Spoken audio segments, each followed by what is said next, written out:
che nhát mong đồ một cao te to chi quan trọng cao te wali say rong một hoa bít lon ton tròn tung bay phanh tròn na nát chan như bóng vui nhì đó kinh trang ngân tay đồ chặt lẹ tôi mừng một lại tôi đi chỉ là tao cao nó tròn muốn phong ra như cầm lái người lên cao mua quay tay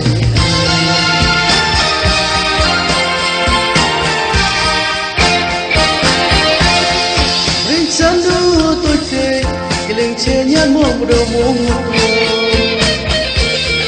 một cao tay tôi chi quên chặt cao tay wali say rong mất qua biết lon con tròn tung bay khăn tròn mà nát chan nhì bóng vui nhì đó khiến chân ngân tay lô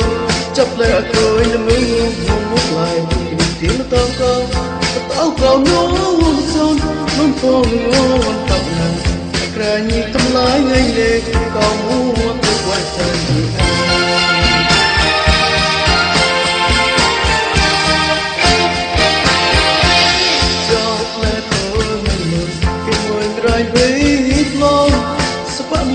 thọc tổ có món đồ than mà lại tôi mới tìm rồi và anh vì có ra thì chán như thật nó có cứ này quay cao ông nó mùa nguồn chán rồi đây là một đồng tồn chỉ rất nên là rất chán như quay chán cao cho mình lòng mà cao nó sẽ là một khung ra chán sân lo bây giờ lối cao nọc là rê cái na sẽ là một con ra đây nó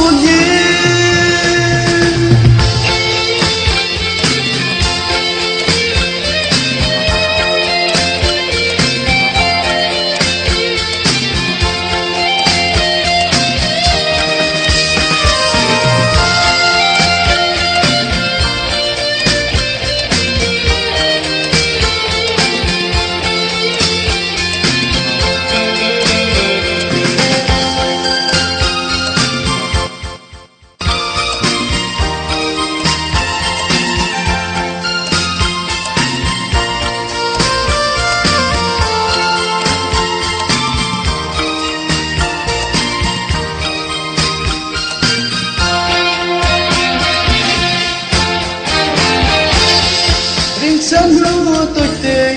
lên che nhát mong đầu một cao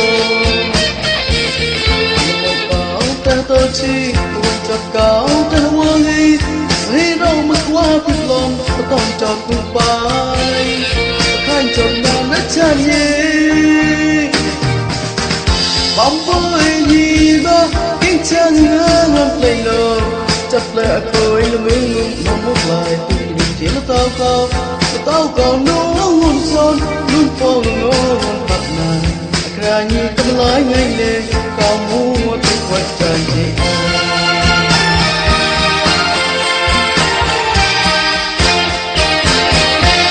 cho lẽ tôi cái môi rai với hít lon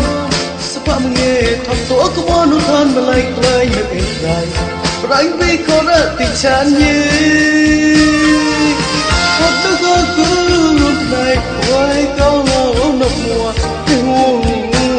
tràn rồi đây là một đồng tồn chỉ rất nên là rất chán nhé quay chăn cao cho mẹ lòng mà cao nó sẽ là mà không đã chán sao nói sông lo vì là gối cao nọc là rê tình ấy na sẽ là một không ra vì nó nhé một con ra cây nôn nhé, sẽ là một con ra